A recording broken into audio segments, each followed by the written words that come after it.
You guys want to get some coffee or something? Can I get a cup of coffee? Black? Can't you see we talking? White? Even little kids in Mexico drink coffee. Well, I'm not a little kid in Mexico, okay?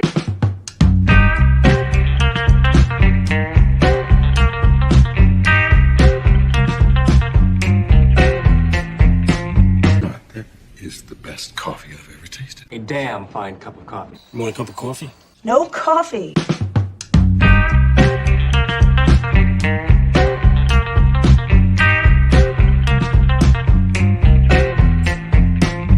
Coffee drinker, huh? Maybe we can grab some coffee? Coffee, coffee, coffee, coffee, coffee, coffee.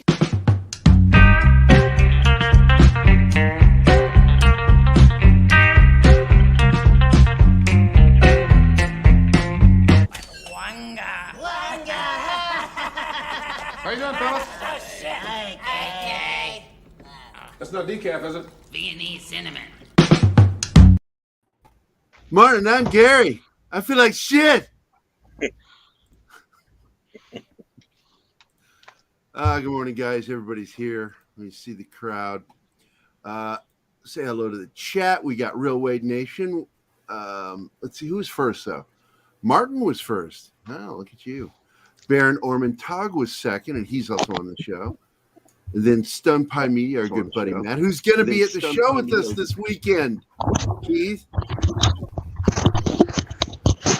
Oh, God. Keith's in a fight for the life. With something. He's fighting for his life. Please, God, let Keith live. Wow.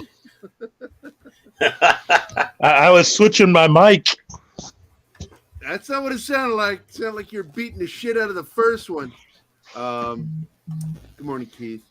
Hey. We got Monkey Jeebus. If you didn't hear me, Stone Pie Media Matt is going to be with us this weekend at Extremicon. Oh, really? Yeah, so he will be there. Hey, we're talking about some fun times. We're gonna have as much fun as we had last con. Monkey Jeebus, good morning, my friend. Think you'll come again.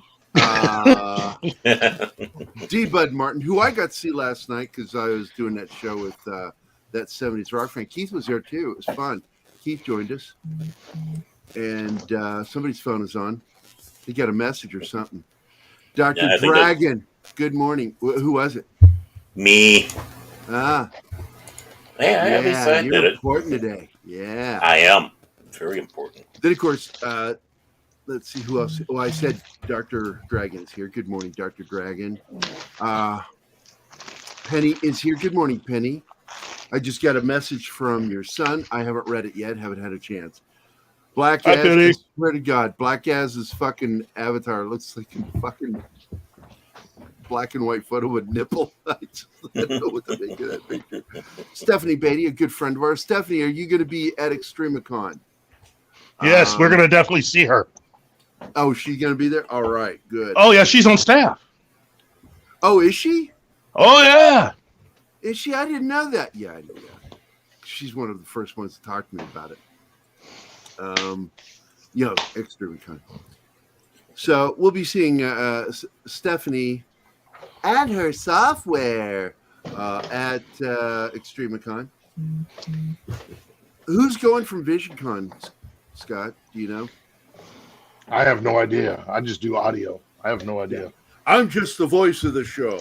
I'm just the voice. Well, look, we hope to see as many people as possible at Extremicon, and hopefully, if you want to actually see us and meet us and hang out for a while, you can definitely see us this weekend at St. Robert at Extremicon. Yeah, I'm What's not the sure name of the hotel? Where is it at the Fairfield convention center? It's where I'm staying. Well, it's at the community center that they have there. Yeah. The closest hotel, I think, is Fairfield Inn. Yeah, but the hotel, it's not really a hotel. It's going to be a community center. So you can find us there along with quite a few other people that we've known. She's going to be at Andrew Rothberg's table. Really? Yeah. So everybody's gonna be there. Yeah, it'll be fun. It's gonna be a party. Yeah. Buddy. Woo. Fuck you. Hey, bro. Party, bro. Yeah, bro. We're too wild and crazy guys. Ah, bro. I think when people come up and see you at the convention, I think you need to talk to them in that style. That'd be hilarious. Well, yeah.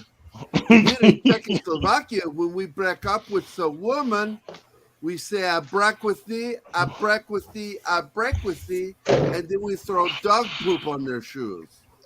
And those of us who are single, Smile cost extra, bro. Looking around for girls with poop on their shoes. Bro. Yeah, they've had a little extra coffee this morning, just so you know. Are you kidding? I noticed. I got out of bed at 9:24. Bed. What's and that? Just been trying to figure everything out this morning. I do know I wanted to talk some geekosity today. Yeah. Because I find this story really funny. It's like now Marvel knows how DC fans feels. You know.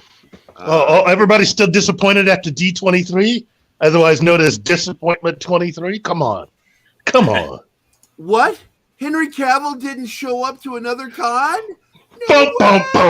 He was never gonna be there.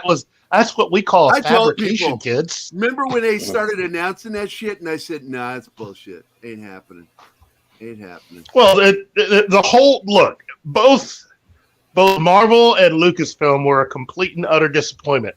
And for those of you that like following the John Campea show, who saw his breakdown, I just want to congratulate John Campea for finally seeing what Gerry and I and others have been saying for quite a while. Okay, thank you for joining us here. Welcome to Mount Morning, We Are Six. the Same. Six is here. Good morning, Six. Good morning, Six. You know what? We didn't get called on it yet, so I'm going to use it again today. We are the grown-up version of this show. Well, good morning, Captain. Good morning, Captain. Good morning, Captain. Good morning, Captain. Good morning, Captain. Good morning. Good morning, Captain. Come on out and play. Fuck yeah. That's how I start my mornings many a time. I'm so old, I can definitely tell you that was pretty much towards the end of its run, because that was not what I saw when I saw that show. So I was thinking the exact same thing. I don't ever remember that intro. Yeah, that was toward the end. That was towards the end of the run of that show. So. Yep, that was. I think that is from 1979, 1980. Yeah, and Bob Newhart's show had not moved to Vermont yet, but rumors of Henry Cavill in the MCU crashed to the ground at D23. Gosh, we DC fans have no clue what that feels like. Nope.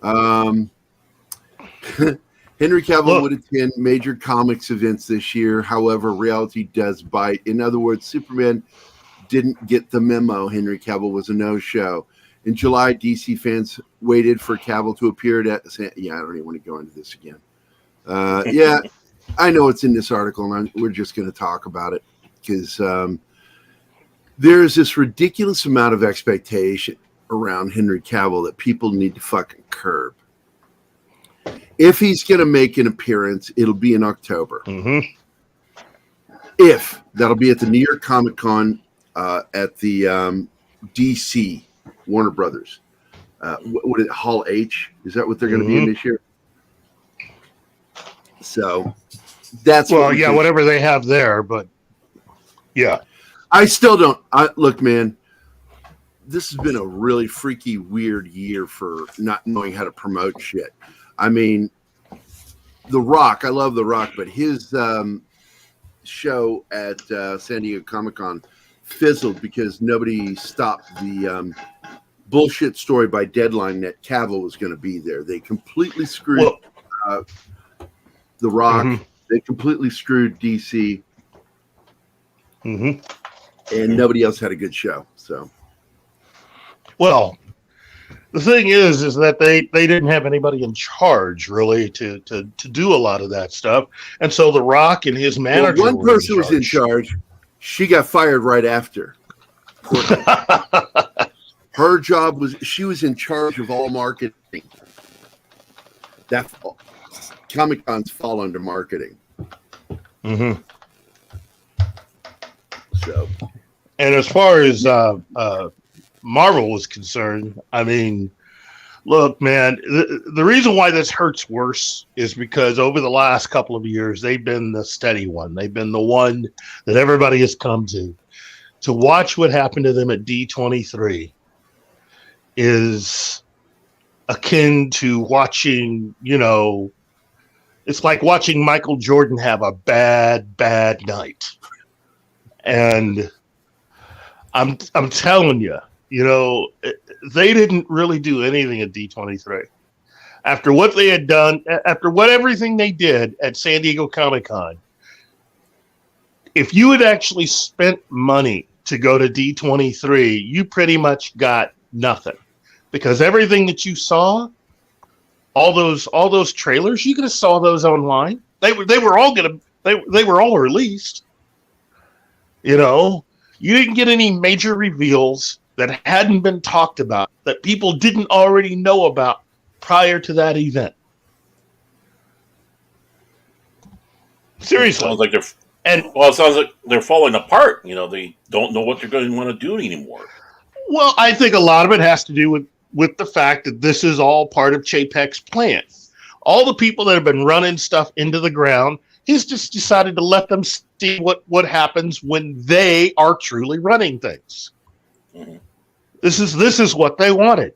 What you're getting. Look, Lucasfilm had Kathleen Kennedy appears, and all she's doing is Disney Plus stuff. There's no announcement of any major films at all. It's all D23. I mean, this was a big goose egg for all of the money and time. The fact that you had your audience there, and it was a big goose egg for both Lucasfilm and the MCU. And as Robert Meyer Burnett had said, I don't really see anything as far as the big films that they are working towards. I mean, we're in the middle of the multiverse saga. Do you actually see where we're going with this? Does anybody understand what's actually a part of this? So far, none of the movies that you have seen going in through phase 4, with the exception of what little you saw between Spider-Man and Doctor Strange, nothing else matches. Where does Wakanda Forever and everything you've seen match up to the overall story that we have going on? How does that match up to the multiverse saga? So what we're really seeing here is this is what it looks like when there's no damage control. When there's no plan. Can anybody look? By this time, everybody at least understood that a lot of these films were connected, that it was all going to be something that is going to lead to the bad guy. Okay, so where's the connections? Because so far you've only got 2 films. Yeah. I haven't seen anything with Black Widow to connect it to what you've seen in Spider-Man and Doctor Strange. I've seen nothing from Captain America and the Winter Soldier that connects it. Nothing from Hawkeye. Nothing from Moon Knight. Nothing from. I mean, how does the Marvels fit into that? You still have the Marvels movie coming out. How does it fit into the multiverse? How does any of the stuff that we've seen up to this point? Look, Keith, let's just sum it up. Marvel is still under the same management that created Phase 4. Yes. Oh, Phase 5 is going to be so much better. Said the same people who made Phase 4. The exact same fucking people. So I'm not excited about it. No, who was it said it? I think it was Black Ass said something about someone said something about anything under Disney. Let me look. I saw it in the chat. There it is. Star Wars is dead as long as Disney keeps it. No, that's not true. That's not true. Under the current management, absolutely. The current management is fucking everything up.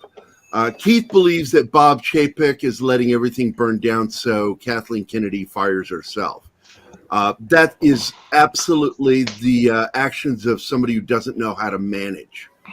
And that's problematic.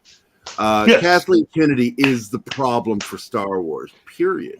It's not Disney.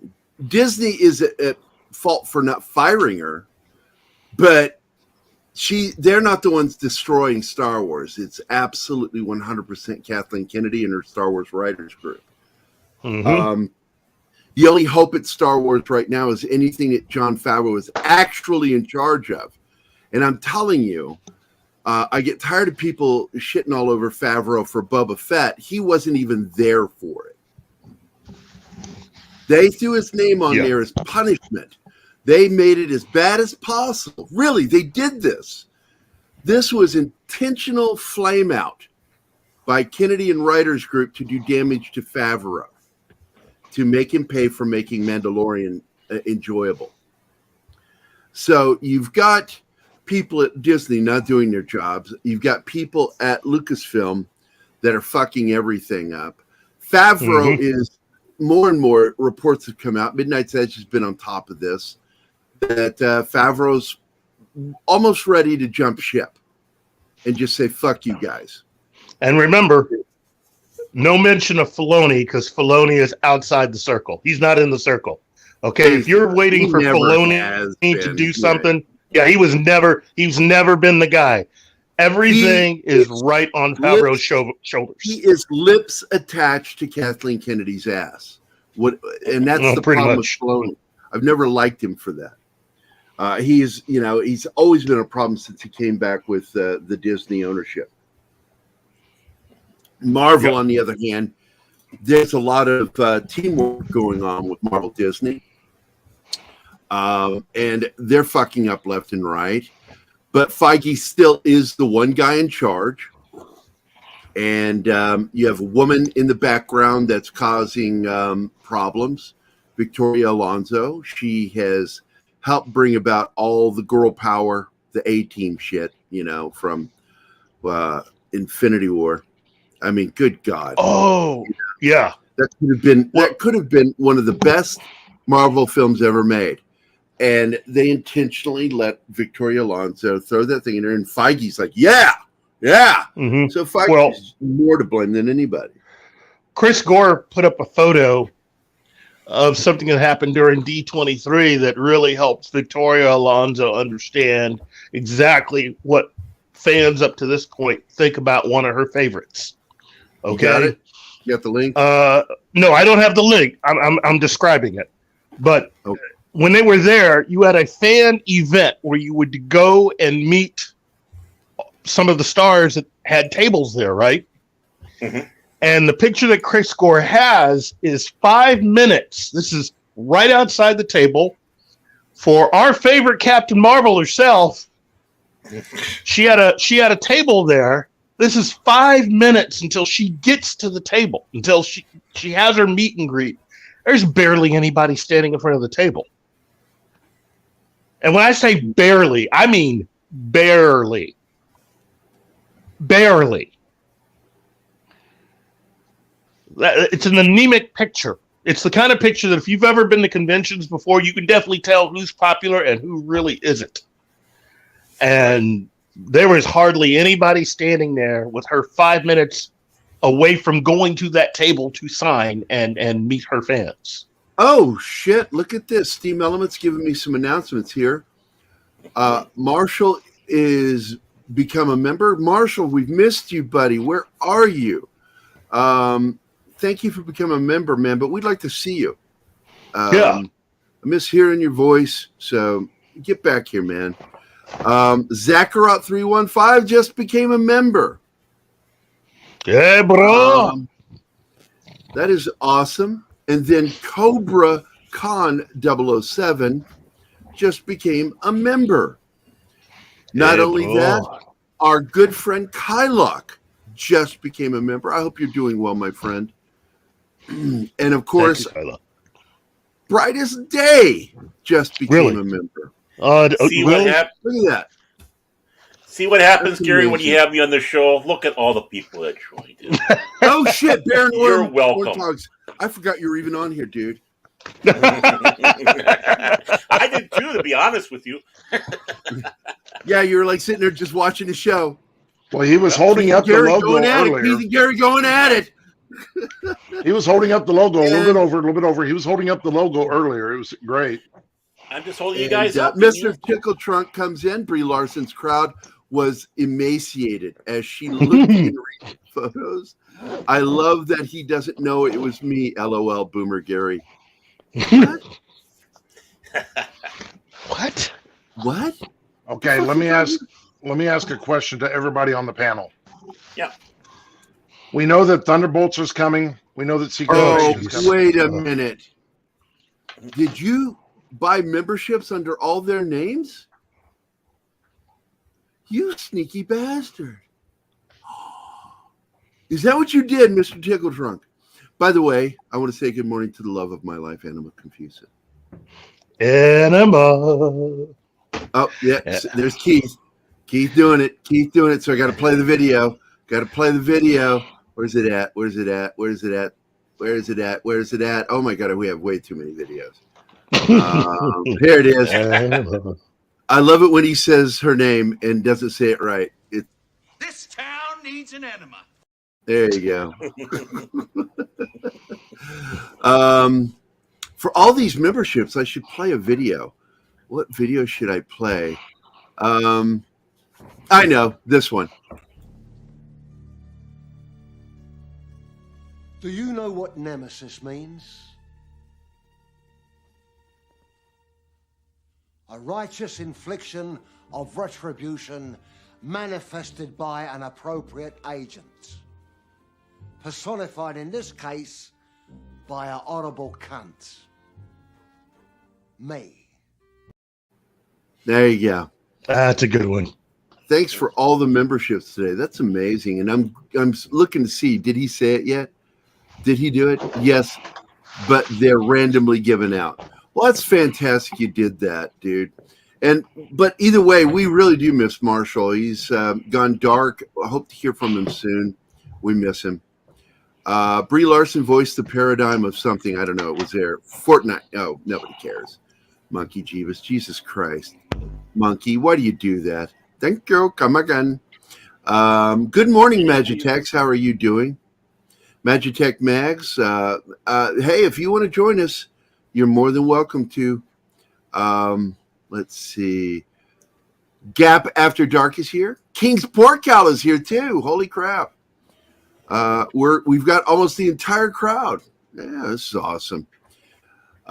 Brie Larson lost her mind, and it was amazing. You know, I'm going to go back. Let's go back into a jump in time. And what was that movie she was in? Scott Pilgrim? Yeah, that was a good movie for her. And I got so fucking excited when someone said this woman's name is going to be the new Captain Marvel. You all know her from Scott Pilgrim. And immediately I think this woman, and I got to open this up in a new tab. Oh, you mean Ewan McGregor's woman? I thought it was going to be this woman when they said it. Mary Elizabeth Winstead. Yeah, Ewan McGregor's woman. I got so fucking excited because she is such a beautiful girl. She can really act. She's a lot of fun. She brings a lot of enjoyment to the roles because she enjoys being in films. I mean, despite the fact that I didn't think it was a good idea to have a woman in the Thing prequel, technically, I still enjoyed her in the film. It was a good film. Her and what's his name that plays against her in the film? They were the best parts of that movie. The film would have been good without CG. I would have enjoyed the film without CG. CG fucked that film. But once I learned that Mary Elizabeth Winstead was not the Captain America or Captain Marvel. Was, and then they said Brie Larson. I'm like, Brie Larson. I went and looked at her. I'm like, oh, the bitch. Oh. She was a bitch in that fucking movie. And the sad thing is the bitch is more likable than Captain Marvel. Yes. God, she did a terrible job. Even her cameo in Ms. Marvel, as much fun as that series was, I still didn't like her. I didn't like her because she carries too much fucking baggage of the shit she did and said in working up to the film. And Marvel screwed the pooch with that because Monica Rambeau should have been Captain Marvel if they were going to go that route. And they absolutely should have done honor to Marvel Comics by showing the death of Captain Marvel from cancer. My question is after seeing pictures of her feet, why is she not in every single Quentin Tarantino film? Who? Brie Larson? Brie Larson, yeah. Because he looks for good actors. Oh, I thought you liked good feet too. I know he's got a foot fetish, but he really does look for good actors. Dude, I completely agree with Monkey Gypsy saying here. What did he say? I missed it. Emily Blunt should have been Captain Marvel. Actually, Katie Sackhoff should have been Captain Marvel. Mm-hmm. I don't agree with any of you guys. I think that little portly girl from Facts of Life should have been Captain Marvel. Natalie?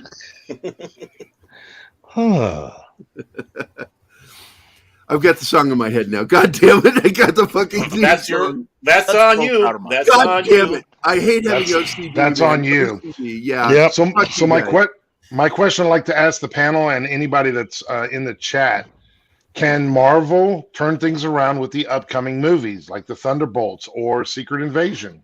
I've got look, dude, no faith. I have zero faith in Marvel. Mikey Sutton is blowing my mind because he is like so into She-Hulk right now.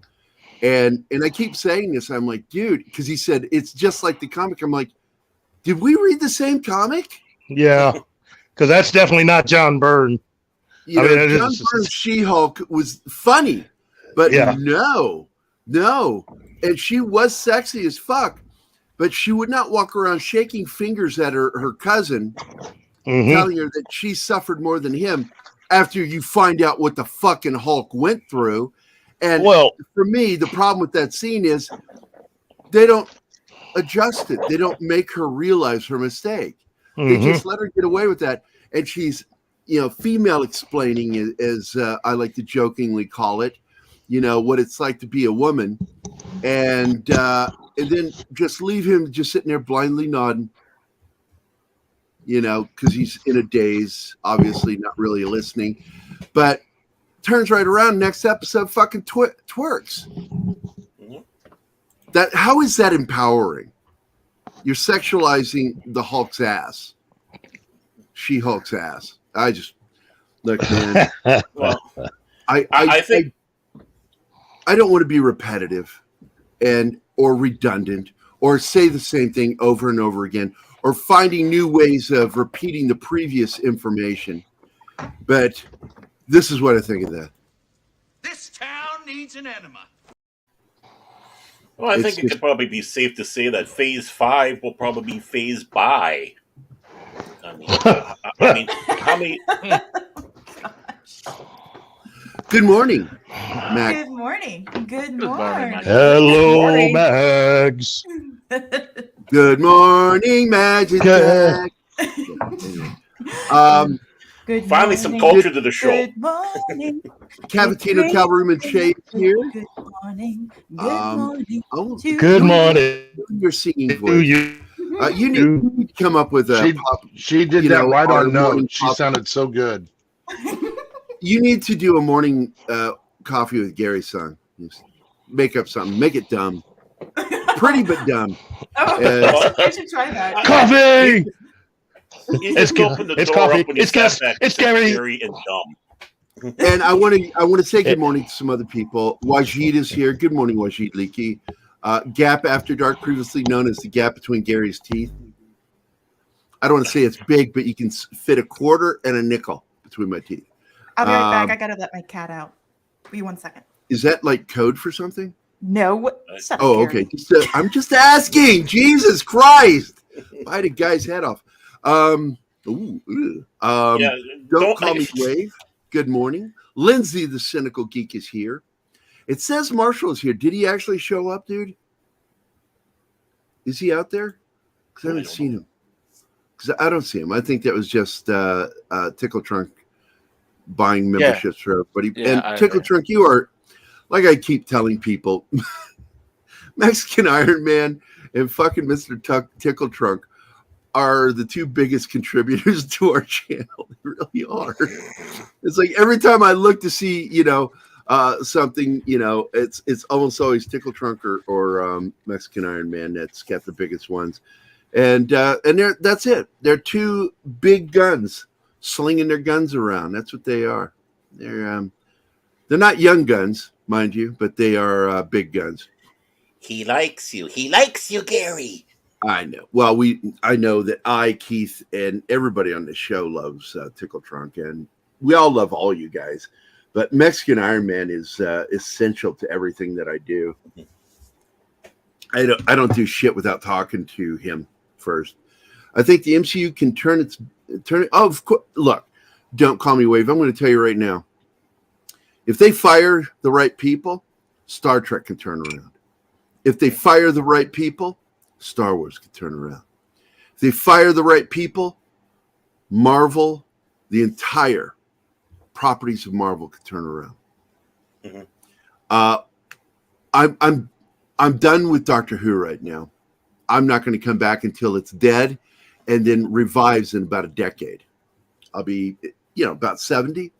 But, it would be nice to leave this planet seeing Doctor Who back to what he once was. I agree, 100%. That's why I like having the classic Doctor Who's. Pluto's got the classic Doctor Who's, and so does BritBox. So don't have to be polluted by that new crap. Pluto TV has classic Doctor Who, and I watch a lot on there. My problem is they don't show the stories always in the right order. They'll show the chunk of episodes that are one story arc in the right order, but they'll show Doctor 4 and then Doctor 2, and then they'll go to Doctor 3 and then Doctor 5. And I have that problem. And I will never like McCoy, that played the last iteration of Doctor Who with the original classic producers. Yeah, that was I think that he was my least favorite Doctor in the entire run. And it's not his fault because he's a good actor. I thought the writing was just fucking off with him. Right. I mean, he had some good episodes, stories in there. He did have a couple good stories, but overall, they were in a mess because basically you had Michael Grade coming down their throat. John Nathan Turner was in the position of producer far too long. There should have been a new one. But he claims that if he would have left the show, they would have canceled Doctor Who, and that's why he stayed. I don't know how true that is, but I know that's the story that he gave. Bye, Kylock. See you later, buddy. But yeah, those last 3 seasons really suffered for Doctor Who, honestly. And they should never have fired Colin Baker. Colin Baker was really starting to come into his own. I really like Colin Baker. And yeah, he had some turn stories, and that's just it. Again, it goes back to the stories and the direction that John Nathan Turner was going. But I like Colin Baker's Doctor. I can tell you, he got started wrong. The BBC stuck its fucking nose in. Mm-hmm. He's the only classic Doctor Who didn't pick his own wardrobe. Yep. That wardrobe he wore was forced on him by the BBC. And then the BBC poked its nose in again and unceremoniously fired him. Mm-hmm. And didn't even let him finish filming his own transformation. That is actually, what's his name again? McCoy, playing both. He put a blonde wig on and played both characters. And So I've always said, the BBC, man, whenever it sticks its nose into the Doctor Who, things go awry. And boy, when Davies hired fucking Toby Stephens, Doctor Who was headed back to where he belonged. And the BBC wasn't going to have that. They without even telling him, they just fired Toby Stephens. Mm-hmm. I don't think they even bothered to call him. He found out through the trades that Davies was sent out to hire a gay Doctor Who, and they wanted a trans companion. And now they've brought an American actor who's been a gay actor for years, but has always played straight characters. And now, have you noticed that he's starting to do that now? He's playing gay characters. It's like it broke my heart to see him go political. Look, you're either you're acting or you're being who you are in real life. And I don't want to watch shows because I hate reality shows. I despise them. I don't care what they're about. 99.9% of reality shows are garbage. There's always that 0.01% that I do like because they'll be about a subject that's interesting. And not only that, but some of them are kind of scripted in some fashion. So they're not true good reality Lord. shows. Oh, hell yeah. There's this one show. Let me go find the name of it. Hold on. Give me a second. I'll find it here. It is one of those ghost programs, investigation programs. And it's got, or it used to have one of the dudes from Ghost Adventures in it, but he left the show after the first season in 2016. And they finally got a second season. Trying to find it. Here it is, Ghosts of Devil's Perch. Whenever you hear somebody who's just gone through something or went through something start telling their story, they are reading. They're reading it. They're not telling you, they're reading it. And the first episode, I got about 3 minutes into it, and this lady starts telling her story, and she's clearly fucking reading a script. And I went, boop, and went to watch something else. They don't even bother anymore, Mags. They don't try. They're so bad. And they do. They have basic scripts. We need you guys to have this. They create false controversy and false conflict. No thanks. And it's funny with the reality shows because I think I can be wrong, but at least for my generation of people, our first reality show was, I think, Survivor. And I was never into that sort of stuff to begin with. I thought it was petty, but that's just me. I agree. Yeah. I think it is. Yeah, true crime is the best television you can get right now. Discovery, Identity, or ID, as they call it, is one of the best channels. And I really like the true crime shows where they focus on men hurting women. I don't watch those too often because they have an agenda that I don't like, focusing only on men hurting women, or women killing men and giving them a true, real motive. It's like, okay, come on, man, take it easy on us. We're trying to enjoy it. But the shows where they investigate, police officers investigate the crimes, like 48 Hours is one of my favorite shows. I like it because they have those 48 hours, those precious 48 hours. And it's really sad when you get to the end of the episode and they didn't get what they needed. And they know that now this case is going to probably go cold. But they're real. And because of that, it's like, that's the reality of the situation is so many murders go cold, and then you've got cold case files, which is amazing. I love all that shit, man. I love true crime. It fascinates me. Get rid of the entire, okay, hold on. Here we go. This is what Polly said. Here you go, Mags. Hi guys. This is awkward. Polly makes everything awkward. Well, get your butt on here, Polly. He's busy. He's like, You and your fedora. he really is one of the prettiest dudes doing a show. I love Polly. He's awesome. Yeah. He is. Let's see. Lindsay says Forensic Files is my fave. I love that channel. And by the way, they do have Forensic Files and the classic mystery show where they do all these mysteries. Sometimes they're aliens and stuff like that. Robert Stack was the announcer. Okay, nobody's helping. Nobody's hooking. All right. What? Can we talk about Unsolved Mysteries? Thank you. Yeah, Unsolved Mysteries. And that's on Pluto TV, by the way. Gerry always goes gay. That's nothing new. I have to admit, my guilty pleasure is On Patrol Live, the successor to Live PD. Live PD shot a lot in Springfield, Missouri. Mm-hmm. And it was kind of weird. I was going to the Waffle House to get breakfast for everybody in the house.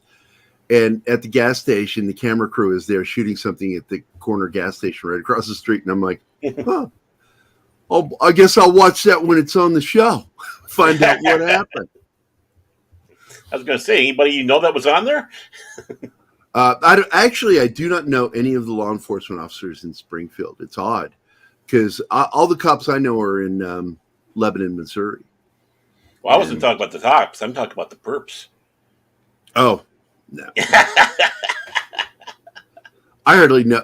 Like, if you go through all the people in Springfield who know me and I know them, it's a very small number of people because I don't mix. It's usually at the cons I go to. I don't really. It's like, hey, Gerry, where'd you meet your new friend? VisionCon. Where'd you meet your new friend? VisionCon. Hey, don't you go grocery shopping? I don't talk to people in the grocery store. Do you go to church? No. I don't have a social life outside of going to the convention circuit. So that's it. All my friends I met through VisionCon in Springfield. It's funny. D. Bud Martin saying hello. Martin is saying hello to Latino Slant, Polly. And and he sent some hearts to you, Magic. Aw, thank you, Polly. I love you. Let's get into this real quick. And I'm not excited about anything from fucking Marvel. I'm really not. I'm only going to watch this because I am curious what they're going to do. First, fuck this story. Marvel had a chance with this fucking character with Vision. What do you call that show?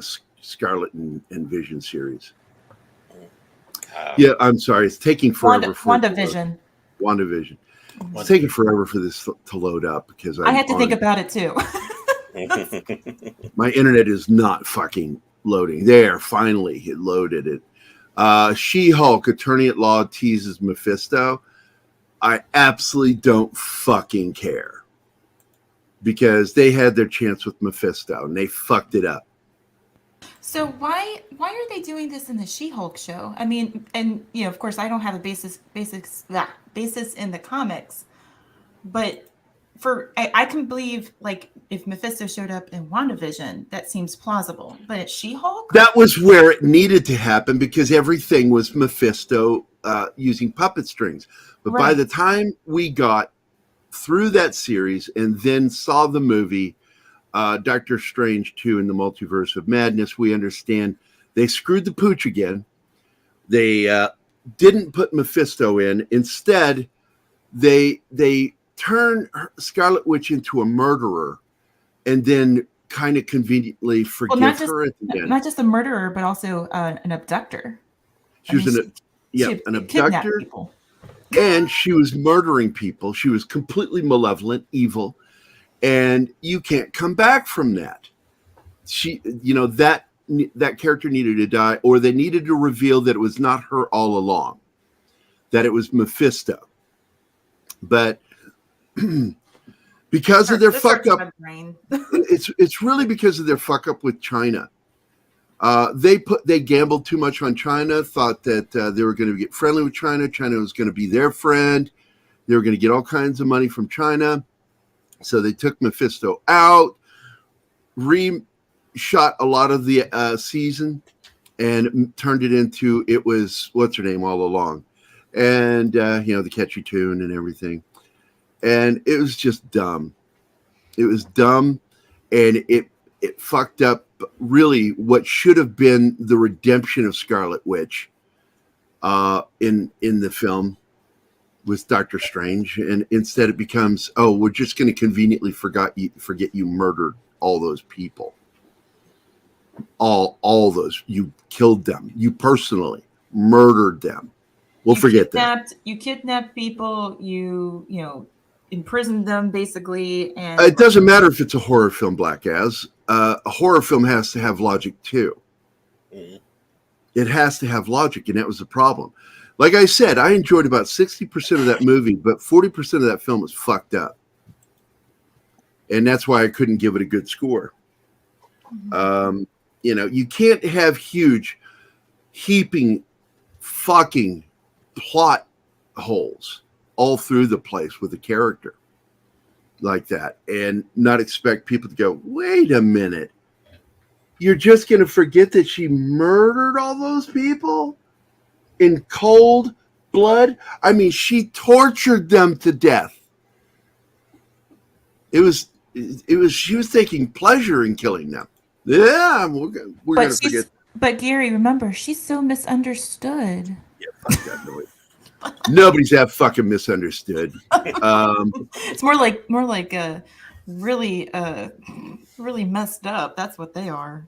That would be like the Hulk going on a rampage and just murdering everybody in a town, smashing them, and then turning back into Banner, and Banner going, "It was the Hulk. It wasn't me."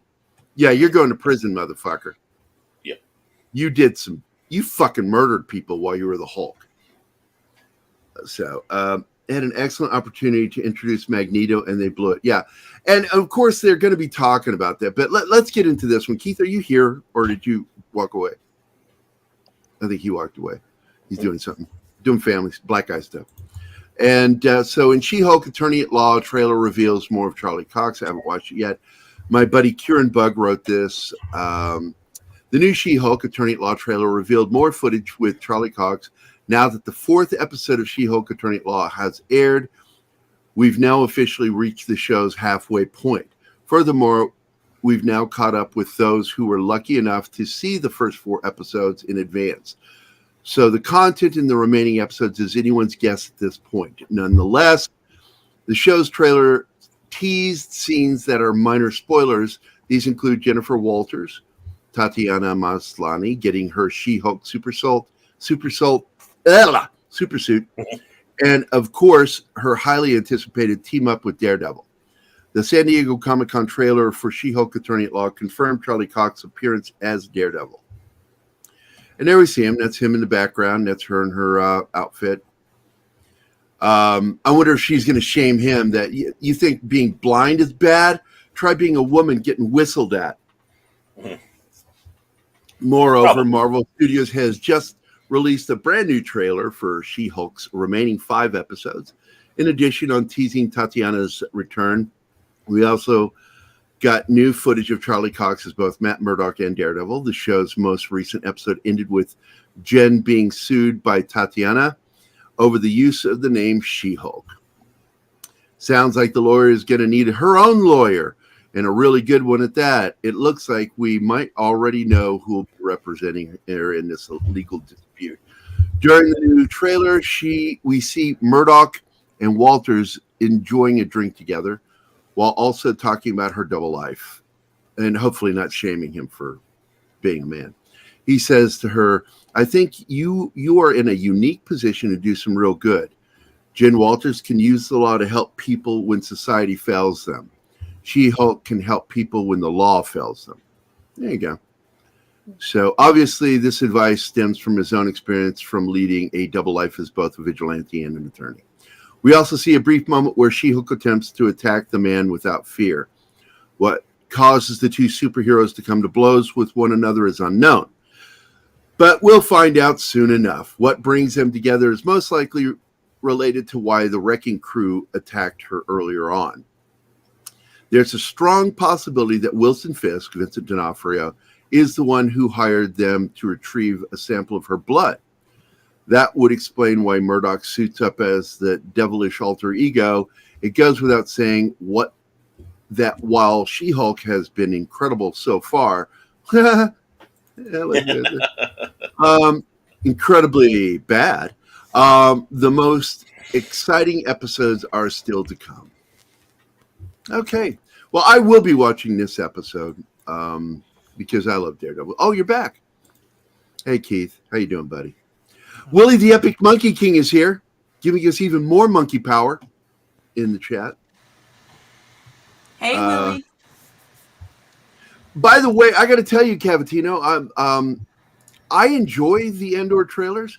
And somebody said, well, it's not a Star Wars we asked for it. I said, if you recall, in 1977, when we saw the first trailer for it, well, it's December 76 when we saw it, we weren't asking for Star Wars. It was given to us.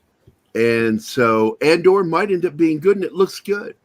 I hate the fact, and this is a fact, this is something you deal with, you know, when you have prequel films or shows, you know the character's dead. But look, they as long as this is far enough in advance of that event, I'll enjoy the show. I'm likely going to enjoy this show. I feel the same. It does not feel like Kathleen Kennedy. I feel the same way, Gary. When I watched the trailer, I was like, wow, this actually looks really good. Whereas the other trailers seemed very blah to me. This one actually. And did you also feel it felt very much like it was not a Kathleen Kennedy joint production? Yeah, it felt completely different from all the others. So yeah, and I actually was intrigued by it. So I mean, maybe this is their. Maybe they're trying to go back to Rogue One because that's all they got. I don't know, man. I know that Rogue One is characters that they don't have to pay George Lucas for. Well, and one thing too, and to be quite honest, like I liked Rogue One when I first saw it, but after watching it like a couple times after the fact, it just doesn't seem to age well, in my opinion. I think the problem is it's fun on first viewing. Yes, yes, it's a good popcorn flick on the first time, but then second time, third time, fourth time, whatever, it just seems like it does not age at all. Well, the sequel's better. That's true. That's very true. If you guys didn't catch it, that means Star Wars Episode 4: A New Hope. Or as people used to call it just Star Wars. No, that's what Star Wars. Yep. Mm-hmm. Keith and I call Star Wars: A New Hope just Star Wars. We don't. Do the New I Hope think it's thing. fun, bro. And it's amazing when the only character in that Rogue One movie was just like what Mr. Tickletrunk says was the robot. Like he was the only one with the true character development, and he's not even human. Yeah. I do know that I saw that. I just forgot his name. Black actor with the funny eye that was in the first. Lawrence Fishburne. No, in the first Rogue One. And his character died in that one. He's returning. I thought that was Lawrence Fishburne. No. No. Oh my God! I have the name in the tip. Look, man, I don't want to be the one to tell you, dude. You're talking about the one with the Lawrence Fishburne is Mace Windu, the Jedi. That's not who he's talking Forrest Whitaker. Yeah, Forrest Whitaker. Forrest Whitaker. Oh, okay. Yeah. I thought Samuel L. Jackson is Mace Windu. Oh my God! All of you are fucking racist as shit. Thank you. Thank you. You're Every single one of you, including Keith. Jesus. No, I didn't. I knew who he was. Not me. I didn't say nothing. Yeah, but you laughed. And guess what? Denzel's in the next one too. Who was it that got pissed about that? And now we need Morgan Freeman. Yep, Morgan Freeman. Which actor was it that got pissed about that? being mistaken for another actor. Who could that be? It wasn't. It was Morgan Freeman that was mistaken for them, or that they were Oh. mistaken for. Gerry, look at Polly's chat. I don't have the chat open. Hold on. My God. That's the joke. Polly knows the joke that was just made here, and Keith started it. Keith just went with it. That all black actors look alike. Isn't it funnier when I went with it? Yeah, it is. That was Monkey Jeebus. He knows that. He knows that. He knows Fishburne was not in Star Wars. He's being a dick. What? It's What funny. a passes. It's not me, but Keith being the dick. It's funny. It happens. I agree with Lindsay. Look at her chat. Look at Lindsay's chat. Oh yeah, fuck yeah. Man, that would be hell of a ride. Yes, that would be. What I would love to see is a Star Wars film that takes place 100 years after the first Star Wars, and have Denzel play a blind Jedi that has to protect the book, but you don't know he's blind because he can fight and kick the shit out of people. Oh wait, they already made that movie, The Book of Eli. I'd like it better. That's a Star Wars movie, dude. It is a Star Wars movie. If you really look at it, he's a Jedi. He plays a young man who eventually learns that being part of the Jedi religion is all that there is, and he starts to preach and bring people in, and goes, oh, wait a minute, no, they've already done that one too. Well, I can't help you with it then, you know what I'm saying? As a I'm just gringo, I saying, agree. it would be nice to see Denzel in there. All gringos are gringos. Yep, I agree. As a gringo, I agree. I approve that message. Oh, Tickle Truck. That's funny. Yes. Idris Elba. Every movie. Yes. Yep. Idris Elba. Jedi. He would be the most brooding Jedi ever. He wouldn't have to do anything. He'd just have to. He would just stop, have his head down, That's and right. slowly look up at you like that. And the Sith he's fighting happens to be a woman. She just drops everything, including her cloak. Ooh. I Now, love how, you know what? Keith takes a sip after that one. There are two characters that I would like to see go into their own prequel, which would be Chirrut Inouye. Yes. I think, And yes. I know I'm you're talking forgetting about. the Korean actor's character's name. What was his name? Oh, gosh. Hold on, give me a second. I'm just going to look it up. Ejiofor? His character was Baze Malbus. Was that it? I think so. I could be wrong. Let me check. I like those two together. I would love to see a film about those two having an adventure. It would basically be a kung fu movie, but with the word Jedi used every once in a while.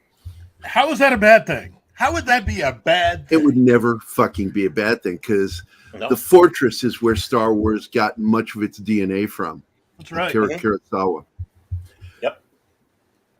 No, Donnie, I wasn't talking about Donnie Yen. I was talking about the other guy. The other actor is Korean, as I recall.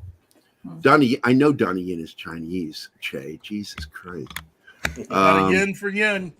But Donnie Yen's character, and I said the character's name. I didn't say his name. I said his character's name. Chirrut Inouye is his character's name. No, you're fucking Star Wars. You wouldn't be correcting me. Nerd better, motherfuckers. Nerd harder. I do that every day. So to piggyback off of what Mr. Chickletrunk says, do you think that it's a deliberate way now to be lazy writing so that they continue to eke out and ooze out as much as possible from these characters? Like basically kind of, okay, so they only give minimal backstory as to who they are. And so they're going to use that as another piece of content to just get money. Well, what they're doing is they're using it as a do springboard. you understand what I'm saying? They're using it as a springboard to create a character that we can build more upon and have something with. And I don't think that's lazy. I think that's interesting because every author in the world that's written a franchise, or intellectual property series, does that. Chavez and Clark. But you shouldn't have to rely on a show to completely flesh out a character in a movie, though. I mean, well, look, a movie's not a book. You can flesh them out better in a book. yeah, Those two characters were probably as fleshed out as they were going to get in that film, and it was already 2 hours long. So, and we only got 5 minutes of good content. Oops, I said it. I think the movie was an hour of good film and an hour of fluff. You know, and that's why the film doesn't have the staying power, like you were saying. You know, it doesn't. It's like I've watched it in the theater one time, and I've never watched it again. I enjoyed it. Yeah, it's got good moments. It's got a good, it's got. I wouldn't say it's got good bones, but it's got something there to build upon. It's just the problem is they didn't flesh it out well enough, and it just seems like it just meandered a little bit, and it's just like, and then all of a sudden we get Darth Vader. It's like, what, we get the battleships and the above the planet, and the intrigue, the spy intrigue and espionage on the surface. I mean, that whole last bit of that movie was great. Yeah, and to think that was a last minute idea that wasn't originally a part of the film. I wonder why, because they realized this is not. We need something. well, that plus the fact that they told the director this isn't working. Here, take a bunch of money, sit over there, shut up, and don't say anything while we have another director actually do all the work.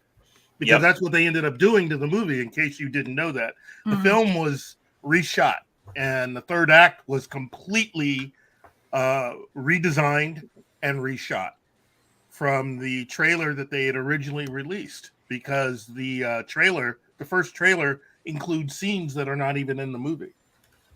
Yep. Oh, you never noticed that, the fact that your main characters never make it back to the beach. So what you're saying is that it failed at being a beach movie. Well, it looked like it was going to be a beach movie until, the movie came out and you realize they don't even make it back to the beach.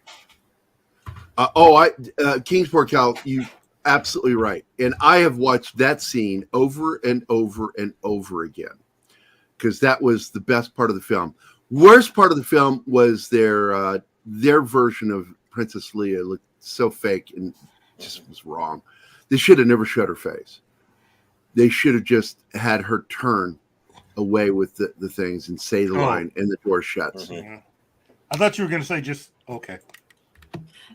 Even if they shot her from like behind her head or something, we understood who she was by her cinnamon buns on her side of her head. So I mean, it's just we would know. I mean, we don't need to see the entire face. I think she's iconic enough, the character, especially in her white dress, that we would know. Yeah, the film had a serious problem with the uncanny valley, and even with Grand Moff Tarkin, as good a job as that actor did, I would have rather had another actor play the part with prosthetics than what they did. With prosthesis on his face, rather than doing the CG thing, because it didn't look right. It's the eyes. The eyes always look fucked up when they do that shit. The eyes and the mouth, because the mouth moves, but it's almost like the upper lip.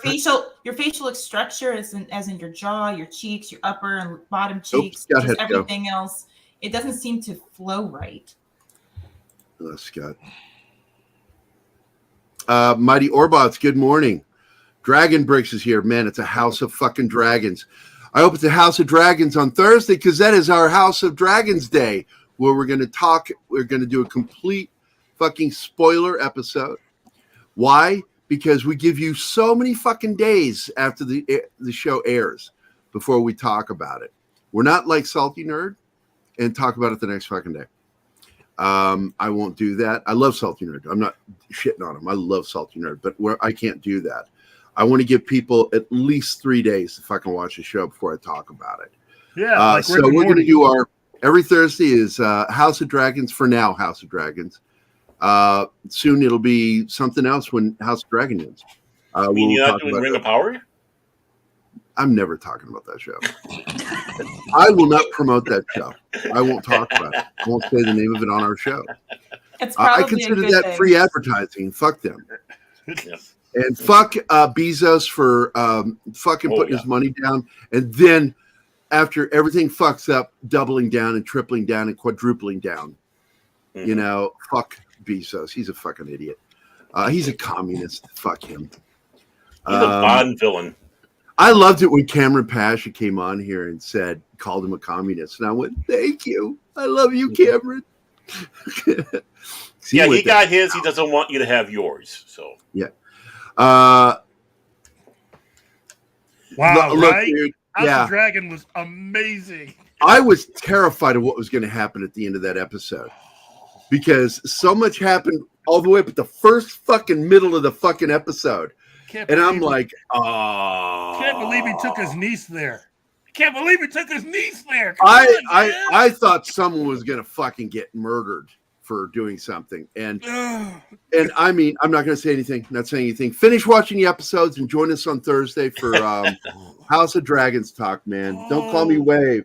Yeah, I'm trying to finish up Cobra Kai, and then next I'm going to be trying to catch up on House of the Dragon. So, yeah, I really like this show. This is everything that other show that shall not be named should have been, but isn't.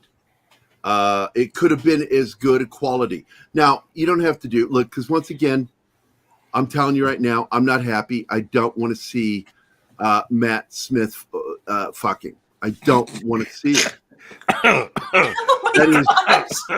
It's just not. Look. That's an image. Thanks, Gerry. There are some fucked up fetishes out there, but watching an albino fuck is not one I've ever heard of. I don't think it exists. It could exist. Not till now. Albino fucking is just really gross. It is really gross. Jeez. Hashtag for the week. There you go. Lindsay, you are so right. Look, Benioff and Weiss showed that they were no better writers than Chris Chibnall. That once, because all three of them were good at adapting material. But adapting material is really easy for a basic writer. Trying to come up with new storylines and trying to make stuff happen is when you get the tell of whether they're a good writer or not. Chris Chibnall, season 1 of Broadchurch, is the only thing he has ever done that was good. And that's because he adapted the book. Only thing. Everything else, the series numbers dropped drastically each season. And then he went to Doctor Who to help damage that fucking franchise. Chris Chibnall's a cunt. His best stuff on there, he stole from older episodes. He's a big cunt. He's a cunt. Or as the British say, he's a twat. He's a twat. He's a slinging twat. Yeah, when you read me say it, I don't pronounce it "ot." I pronounce it "at." It's right. The English way because I lived in England and I learned how to say insults. The fuck are you? What did you do? I'm just emphasizing the point. You lived in England. You know. Yes, he knows. All I want to do is talk about Cobra Kai. That will probably, I'm telling you, that may become our new Tuesday show. Because I watched the first episode last night of Cobra Kai, and God damn it, they nailed it again. And they introduced a whole new character that was introduced in the films by name. So I'm like, holy shit. Yeah. Have you watched it, Keith? No, I haven't. Oh, hey, John's here. I didn't expect you here today, buddy. Hey, John. I just got home from Columbia, so. Hello, John. I may have exceeded the speed limit by a few factors Don't to get admit here. that. Don't ever admit that. Did you go 88 miles per hour to go to the future? Yep. No, I didn't go 88. Of course, I'm not driving a DeLorean, so I'd be fine. So how fast did you get that Pinto going? Close. It's a Chrysler 200, so. Keep talking. Keep talking. Oh, and you're welcome, Washid. You're welcome. It is twat. So, Magitech Mags, wish I could do another watch along with you. Getting you to watch Ted Lasso made me. I fucking love that show. And I also love the docu-series of Mac and Ryan Reynolds buying the actual fucking soccer team that show is based on, Ted Lasso. They bought that Welsh fucking team, and they're trying to rebuild it. It's fun to watch. It's so fun to meet all the people there in that township that own that, because the town owns the fucking team. And they had to approve Ryan Reynolds and Mac to buy it. They had to convince the owners, the town, that they were the right people to come in and do this. And so they've built this latest episode. We haven't seen it yet, but we got to see the 3D model of the new stadium they're building for the soccer team. I'm really looking forward to the seeing what happens, because I've not done any research to find out what they actually did, because I want to learn watching the show. Gerry admitted and he doesn't do any Wrexham. I think it's just called Wrexham, and it's a really great show. It's the real soccer team that Ted Lasso is based on, and of course they shoot around that same area. It's really funny. And it's funny to me because the fact that Ted Lasso has not crossed paths with them making this show. And I'm like, how is that possible? Because they're shooting in the same place, about the same sport, about the same team. Yes, parsecs are a particle second is that's why Star Wars gets it wrong. He made the Kessel Run in less than 12 parsecs. Well, a particle second, is not a measure of time; it's a measure of distance. So they had to work it to make it make sense in saying that there's a wormhole, a shortcut. What Kevin J. Anderson did in his book series, saying that there's a path, and if there's so many wormholes around Kessel. That's a good joke right there. Read that. Yep. I almost said that, but I didn't get a chance to. But yeah, that he was able to skirt it by a couple parsecs than normal. But it was, they had to do something. Well, you can do it by going through a wormhole, or you can skirt the surface or the, what do they call it? The event horizon. The envelope or event horizon. Thank you. The event horizon of a black hole. And you can alter the distance that you go. So. What are you smiling about, Keith? What? Nothing. Well, skirting the event horizon will also. Okay. No. You don't get away with this shit when you're smiling like that and fucking nodding your head. What? What happened? Nothing. What did I say? I'm listening. You're listening. Okay. Yeah, I'm listening. Oh, he's getting dirt. He's getting dirt. That's what he's doing. Boy, I'm listening. You know, to take a couple steps back, though, we were talking about Andor. The only thing I have to sit back and say is be careful of the bait and switch. What Disney's been doing with the shows where they're saying it's this show and it's another character. Notice how heavily they're showing Mon Mothma in some of these trailers. You notice that they're showing more female characters than the titular character himself? Rather than having a Mon Mothma miniseries. Well, this show shouldn't be called Andor. It should probably be called something in the form of Rebellion, because it's going to be expanding more than that. But they're calling it Andor, whatever reason to try to draw people in, like they need to. You mean pre-Rogue One is really? Yeah, pre-Rogue One, yeah. Kind of like the build-up of the Rebellion. How about Birth of the Rebellion? Exactly. Dawn of the Rebellion, Birth of the Rebellion. There you go. That means... for crying out loud, a lot of us were thinking that one of the prequel films was going to be called Dawn of the Clone Wars. It's like, woo, that got our attention. Yeah, I would have been better. And I want to tell you guys right now that if you were not aware of it, that is Rian Johnson in Rogue One. Really? Somebody should have threw him off the tower.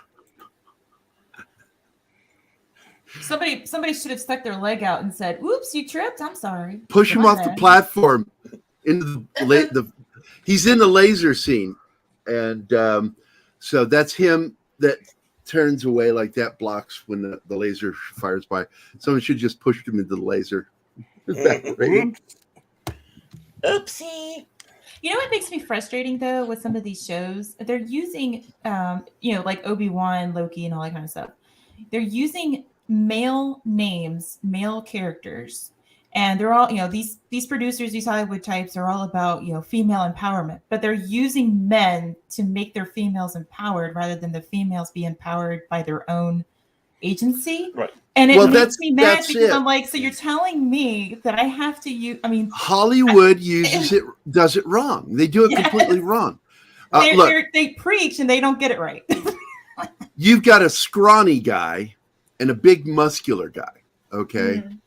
How do you show strength of the younger one, the scrawny guy, when compared to the fighting prowess and strength of the other guy? Well, that's how you do it with a woman too. It's exactly the same. You show what they can do and where they're useful. That's it. Yeah, show, don't tell. Yeah, show, don't tell. The old original EU did a great job of that. You had a lot of strong women. We cared about the women. Mara Jade was getting comics with her name on it. You didn't have to hide it. You had Winter, who was Leia's handmaiden. Who was a very strong character, and it made me important point that she had one of those memories that you never forget. So the tragedy of Alderaan really hit her hard because of that. All across, even with the Tales of the Jedi back in the day with Nomi Sunrider, you had these strong characters, and again, don't tell, you show. And we love these characters, and of course, they have the nerve to sit back and say we're a bunch of misogynistic jerks and don't like women. No, we love strong women. We love strong character building with women. We don't just necessarily just go ooh ah because you throw a woman out there and say, look how empowering I am, and the Force is female. Well, and they can use the women that they have without, writing the men off their own series like that. Yeah. I mean, Ahsoka. Ahsoka is one of the most popular characters they have in the current generation of Star Wars. The Disney Star Wars, and that's why she's getting her own show. But she doesn't need, they don't need to call it something else than slip Ahsoka in, right? Exactly. By the way, I want to throw my 2 cents in when you said the Force is female. I don't know why nobody went back at her and said, "I'm sorry, but the Force is gender fluid." I thought it was non-binary. It could be non-binary. It could be non-binary or gender fluid because it doesn't have a gender. Force doesn't have a gender. Force is the Force. It's a power. It's not a gender. So anyway, it's like somebody should have yelled, "You're using the Force wrong!" Well, my favorite is that, okay, so if the Force is female, then what happened to all the male Jedi? I mean, there's male and female Jedi. Well, a lot of the Jedi kind of went gay. Yeah. I'm not saying I'm gay, but I'm gay for this show. Another T-shirt for the week. Another T-shirt for the week. Hold on a second. Let me get you there. There you go. So you can actually see. Yes, that's me. So you're female? Soak it in. Soak it in. Shh. Just soak it in. He's so happy. He's so happy. Gerry, you need to Photoshop that. And add the new platinum drip. Yeah, I was going to say the platinum ears. I'm going to order some, to be honest with you, so I can put them on during. Can you do it? Can you do unboxing? Because in all reality, I am very pro-gay. I am so I support gay marriage so fucking much, and primarily because of 2 things. 1, everybody should have the right to be as miserable as me. Gay marriage. Yep. 2, you're not going to see reality TV until you have the first gay divorce court. That's actually true. Yeah. Yeah. You think people get catty? I know a lot of gay people. They can be like, one of my closest gay friends is one of the cat. Keith knows him too. He's very catty. Well, I think we already had the gay divorce court when you had the couple that were wanting to divide their Beanie Babies. Oh my gosh, I saw that. Oh my god. I mean, am I not wrong? No, you're. Oh, the You're worst. not- Hold on a no, you're second. not. Hold on. Yeah, Pride Gary, you damn straight. Good morning, Peter Vickman fan site. Good to see you. And good morning, Real Wade Nation. Real Wade has a good question. Gary and Keith, worst Star Trek older movie, as in before Chris Pine movies? Look, clearly, and I don't blame Shatner for this. Star Trek V was not a good film. No. The Final Frontier. It had a lot of problems, but it had some great fucking moments in it. And again, I don't blame. When you read the book, Star Trek V, that's based off of the original script. That was an incredible fucking book. And you're like, why didn't I get that? Well, Keith normally would tell you who is the reason for that. And of course, it's, hold on a second. Exec, producer. Talking about Harv Bennett? Trek. Thank you, Harv Bennett. Harv Bennett was a piece of shit. He got tired of the classic crew and he wanted it done. And so he sabotaged. Leonard Nimoy warned Shatner not to listen to Harv Bennett, warned him because he didn't listen to him. Harv Bennett tried to throw his weight around on his films that he directed and co-wrote. And he went to, because they were best friends, and he says, don't listen to him. But fucking Shatner listened to him because he had that long relationship and he trusted it. And look what happened. Everything that went wrong with Star Trek V was not Shatner. It was all fucking Harv Bennett. Because Harv Bennett wanted to move on to the next generation. And he got his way. But they did finally get one movie out. And Harv Bennett had little to nothing to do with it. And that's Star Trek VI, The Undiscovered Country. But Star Trek V is, and I guarantee you Keith will say the same thing when he comes back, that Star Trek V is the worst of the classic Star Trek films. Has my and favorite only Kirk because line what in Harv Bennett did. What's that? Said it has my favorite Kirk line in it. What does God need with the starship? Yeah. What does God need with a starship? Who is this infidel? You don't ask the Almighty for his ID, Jim.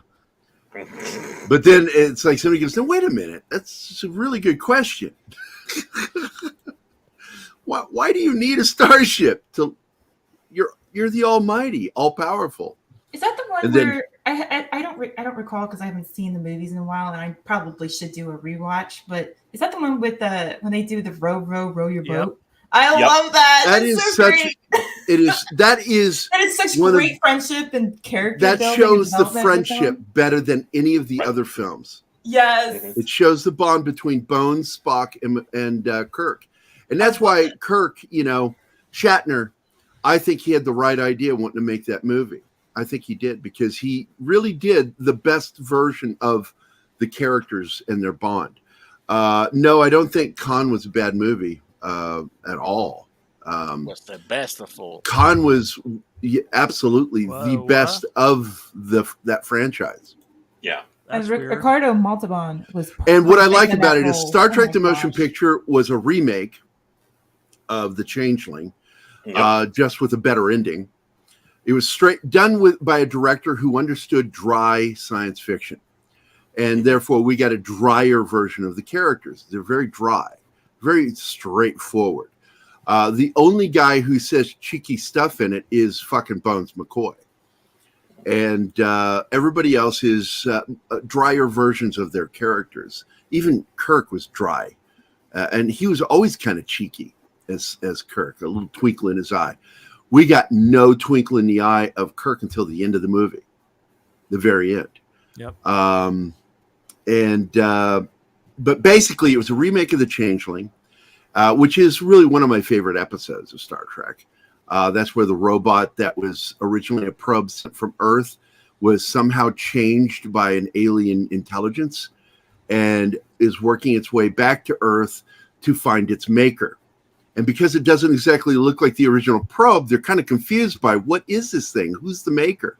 And then finally they understand what it is, and they they find out that the actual maker is dead, but because of Kirk's name or having Kirk in it, because I think the guy's first name was Kirk, right? Was no, that Jackson Roy Kirk. Jackson Roy Kirk. That was it. It mistakes him as being the maker. So it kills people, it disintegrates them, it absorbs them. It takes Uhura's brain from her to where they have to re-educate her, which, I always thought was like a plot issue for the remainder of the show, but they fixed it. But the Changeling was the premise for Star Trek the Motion Picture. Mm-hmm. It's exactly the same plot. And then they 2001 The Space Odyssey did. And then on top of that, used an actual probe, Voyager. Well, a future version of one of the Voyagers.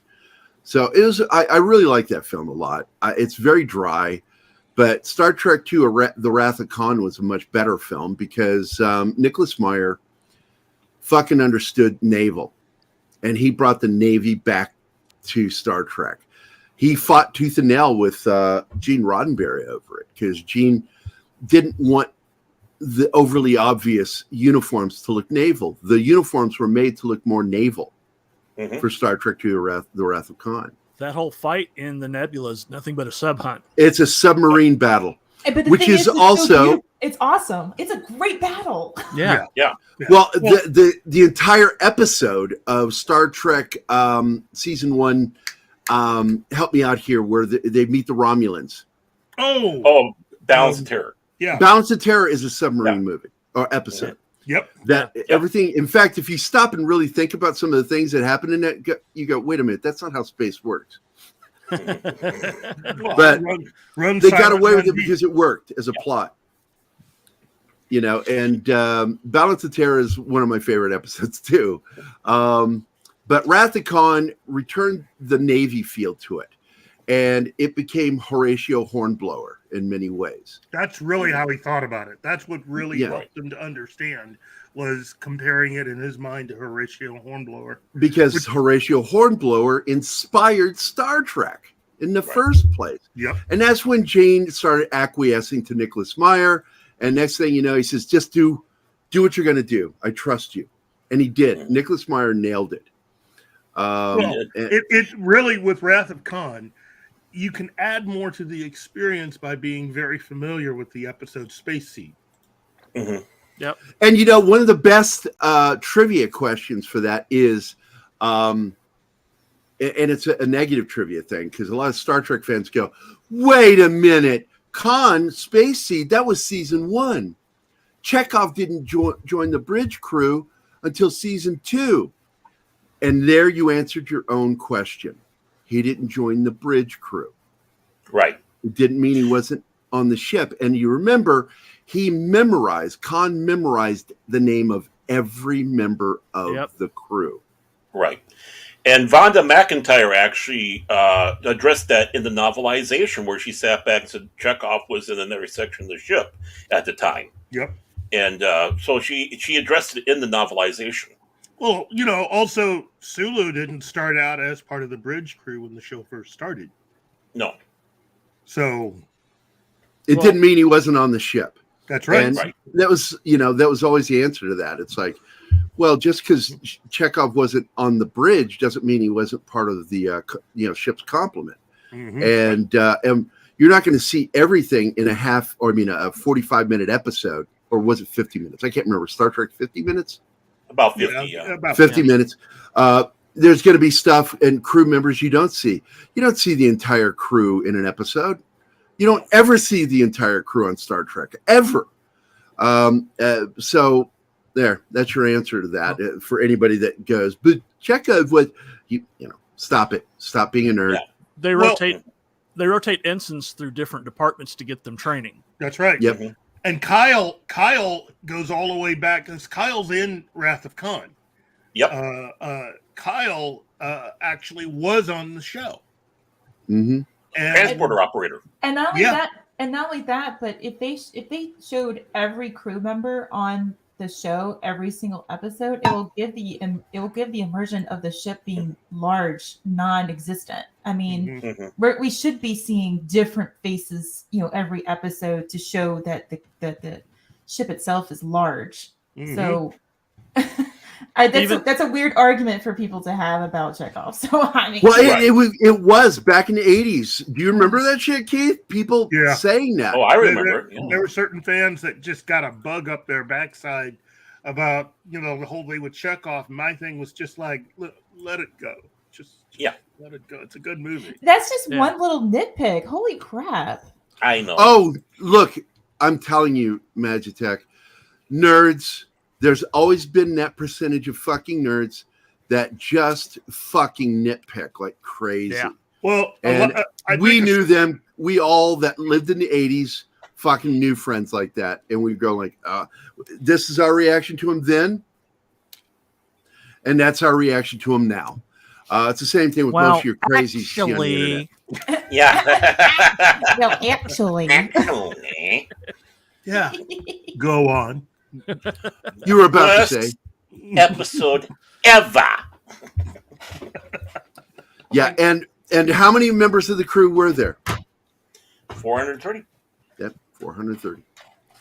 And so there's no fucking way you would see everybody on the Enterprise at any given time. Would you? I mean, any episode. It just. Yep. Well, like when first of all, the guy... Paramount CBS wasn't going to pay for that many actors. Well, you don't even see the whole crew when somebody dies and they have the ceremony. Right. Well, a lot of the crew from the television series did end up making appearances in the movies. So I mean, a lot of Ensign, Yeoman Rand. Yep. Appeared in 2 of the films. Yep. And 3. I don't remember 3. I remember 2. Was in 3.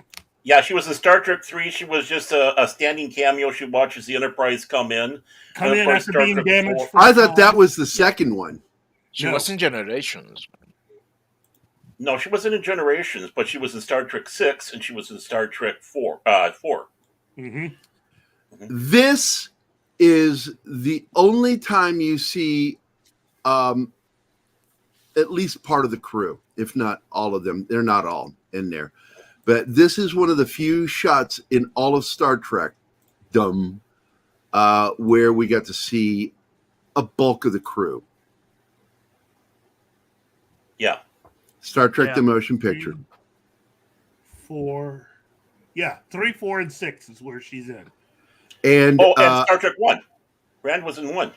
She was in 1. She was transporter operator. Transporter Yep, operator. that's right. She was the transporter operator. Because she's down there next to Chapel. Yep. Now I'm trying to see it. David Gerald is down there. I think David Gerald's behind Scotty's head. And that's Bijo Trimble right there. I know that woman. Right, she is so wonderful, and we still have her in our life. And if it were not for that woman, we would have not gotten any more Star Trek. Well, that woman and her husband.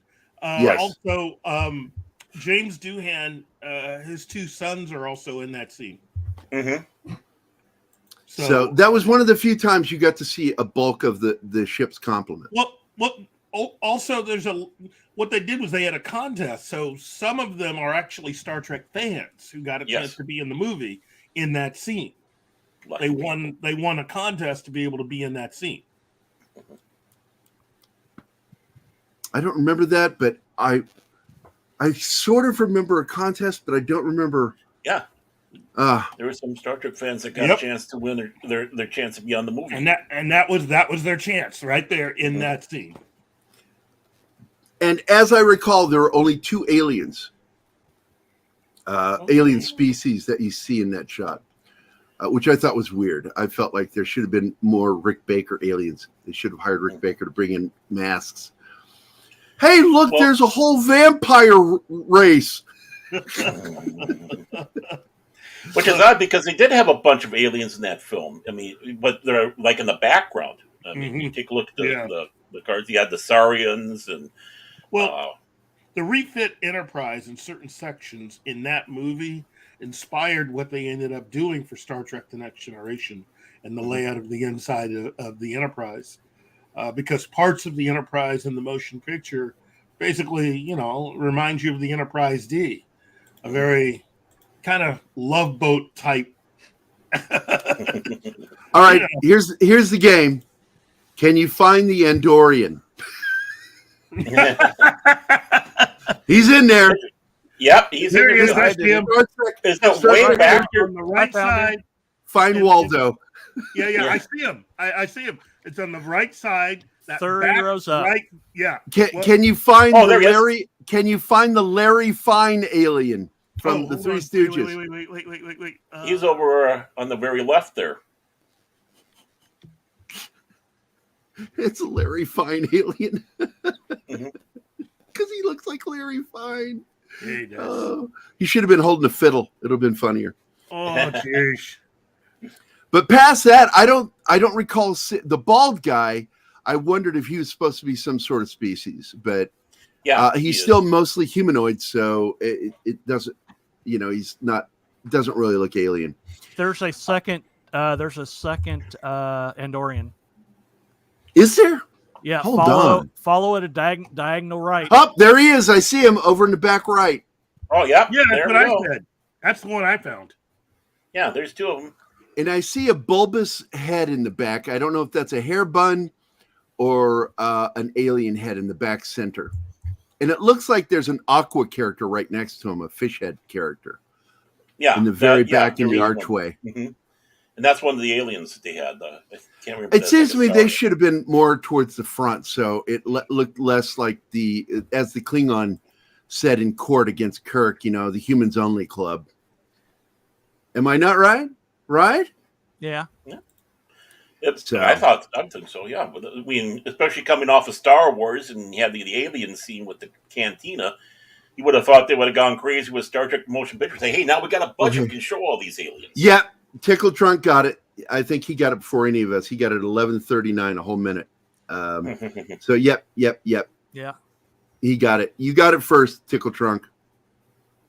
Hey, Gary. Anima got it too. Huh? Hey, Gary, I gotta make a phone you call are real a quick. lucky I'll be winner right back. of. Oh, are you going to call me? Stan let me borrow the no prize to hand him out. I see a bulbous head on the panel. It's Backdoor Gerry. All right, sick. As the queen of shitting on Gerry, we have 6 in the chat. She really does. She probably does the best job. She is one of the few people that would say something that makes me in my head go, I almost want to cry.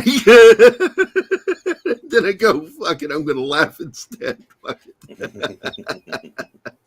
Because when I stop and think about that, shit's funny. Oh, no, I don't doubt you, Anima. You know your Star Trek. And once again, I'm making another announcement that she and I are an item. But it's an item that's really super expensive and you'll never get on sale. You broke return back for your money. Get your money back. Yeah, not going to be one of those. I'm the queen. There you go, 6. You are, and I love you, and Keith loves you. Hell, everybody loves you. You're fucking awesome. Wait, who am I with? I'm with Anima. We finally, said we're an item. Okay, Monkey Jeeves, I spent $160 on weed. Now I gave the videos today. Nothing quite like video editing when you're fucking high.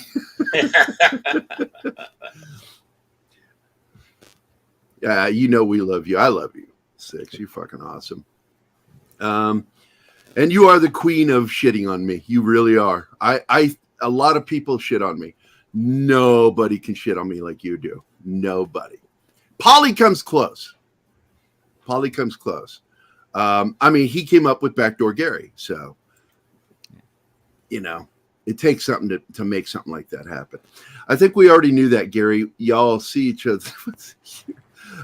Anima and Backdoor Gerry. What a combination. Yes. But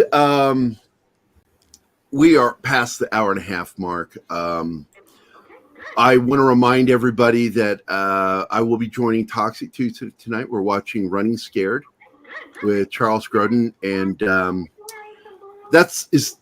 wait a minute, that's Robert De Niro and him, right? Because I got to watch the movie. I haven't watched it in years. I think all right, who's fucking doing that? That's Keith.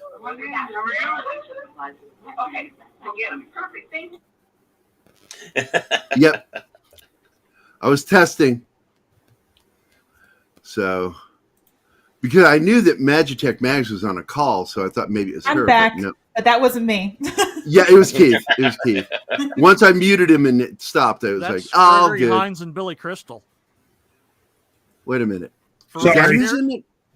Yeah, I gotta watch that movie tonight. Because are you gonna join me tonight on Toxic Tuesday? Because you joined me last night with 70s Rock Fan Show. That was a fun episode, man. What a great fucking movie. We talked about one of my favorite sci-fi films of all time. And I hate to even call it sci-fi, but it is science fiction. And it's called The Andromeda Strain. The book, it was the first book written by Michael Crichton using his name. He had used pen names writing short stories and almost like novellas previously. But he read the book while he was at university, and I think he was teaching over in London. And he read the Ipcris File before the movie was made. He read the book, the Ipcris File, and he was so inspired by that book, he wrote The Andromeda Strain. The Andromeda Strain was his science version of the Ipcris File. And I always found that interesting because if you go back and watch or even read the Ipcris File, there are little connections to Andromeda Strain because it is, at its core, medical science is absolutely the center of this. But it's, as with everything that Michael Crichton does, it is a cautionary tale about science gone awry. And in this case, many people miss the caution, which is the catcher's mitt that caught this meteor, this little tiny meteor they were looking for in space. They had it open with a specially designed carbon chainmail mesh that would catch a meteor. And they wanted to see if it had life on it because, as you kind of discover in the film, this facility is actually designed for chemical and biological warfare. And so they're there to try to save humanity, but as they reveal really what this base is slowly through the plot, it's like, oh my God, this is a weapons center.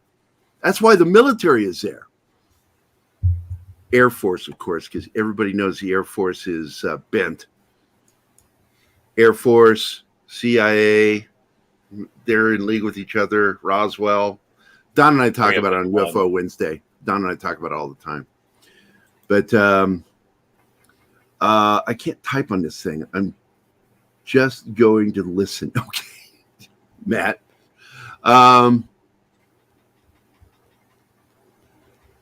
Twilight. No, it was not Twilight. Andromeda Strain. Andromeda Still a better Strain love is story than Twilight. Oh yeah. Because I mentioned a couple things that bothered me about it when I watched it was that they have this great female character. She's the most fun and enjoyable character in the film. But she's also the most flawed character when it comes to her actions. In that she begins to doubt what she's seeing because she knows that she is sleep deprived and because she has a disease, a condition. And so she misses things that don't get recorded, like that the alien in this one petri dish, this thing isn't growing any further. It stops growing. It's in stasis. She misses it because of her doubting her eyes and all that shit. Yeah, Top Gun is absolutely aliens. Yeah, Tom Cruise isn't human. I mean, don't you know anything about Dianetics? Read the book. They're aliens. Anyway, never mind. Yep. So basically, the warning of that one isn't so much that we could be killed by alien viruses, is that our government may be collecting these things. And it's the question he asks in everything. And a lot of people don't know that Malcolm, Jeff Goldblum's character, is based on himself. That was him romancing the stone with that character. Because he asked the questions that he always asks. And he's a bit snarky, because in real life, Crichton was a very snarky dude. Not snarky in a negative way. He was very funny, very charming, witty guy.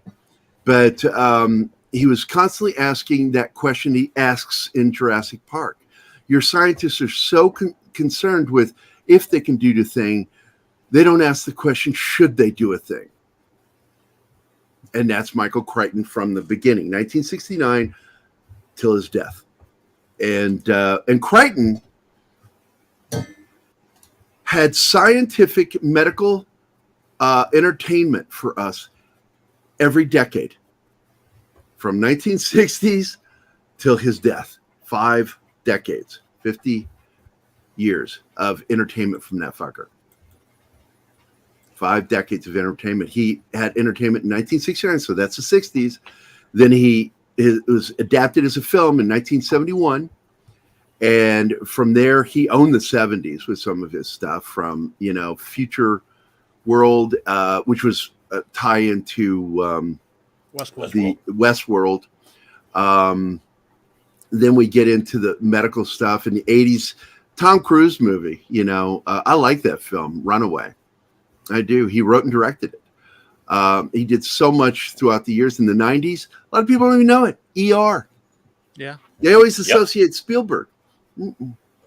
That was Michael Crichton, and Spielberg bought into it, says, yes, this would make a good show. And then, of course, Jurassic Park, 90s. And then we get into 2000s, more Jurassic Park movies. So many Jurassic Park movies. Yeah. All based on an idea that he created. And then we get another Westworld. That the first season was not bad, but it's gone off the rails. It's terrible. After season 1, it was just lost its attractiveness of the story. Great train robbery. Yes. Yeah. Mm-hmm. Great train robbery. The one thing I always remember him for is his great hoax book that he came out with, Years of the Dead. Yep. Where he had all this bibliography and back of fake books and basing it off the Viking travels into Russia with an Arab by the name of Ibn Fadlan, who was a real individual. Yeah, Crichton was one of the authors that I've read everything he's written. Yeah, my favorite book of his, honestly, and they made a terrible film, was Sphere. Yep.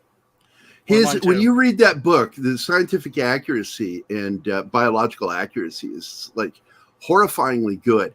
But my favorite part of the book that they completely fudged, and there was a way around it, a workaround they could have done for the film, is that the deeper you go in the ocean, you're no longer breathing much oxygen. You're breathing helium and other gas mixes, and nitrogen and shit. And because oxygen, the further down you get, becomes toxic to us in the high levels, and we have to take it very little. It needs to be mixed in with other gases. But what ends up happening is when you get down to those levels, when you try to talk, you talk like you just inhaled a helium balloon. Because you have. Yeah, because that's what you're breathing.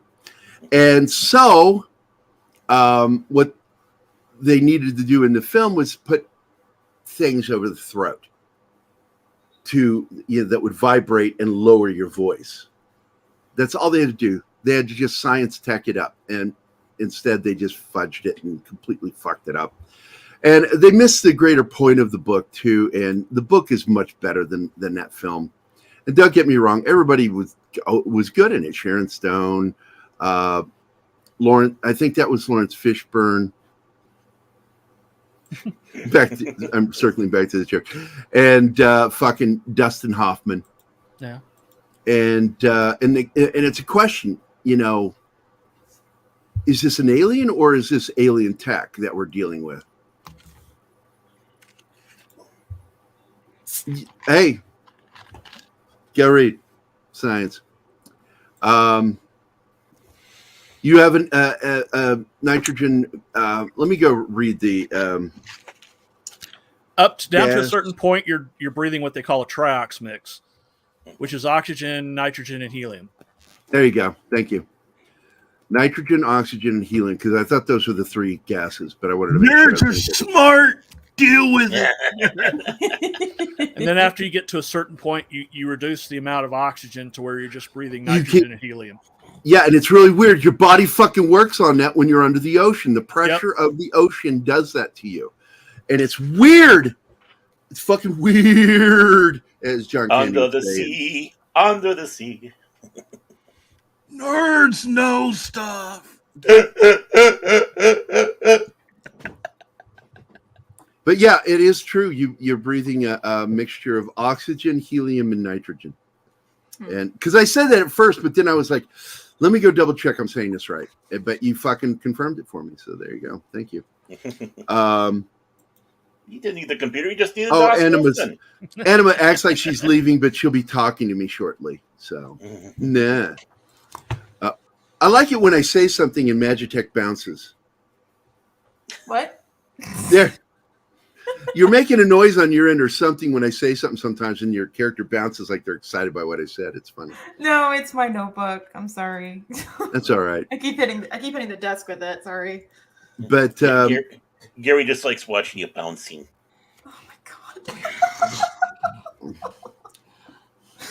All right, Gerry, calm down.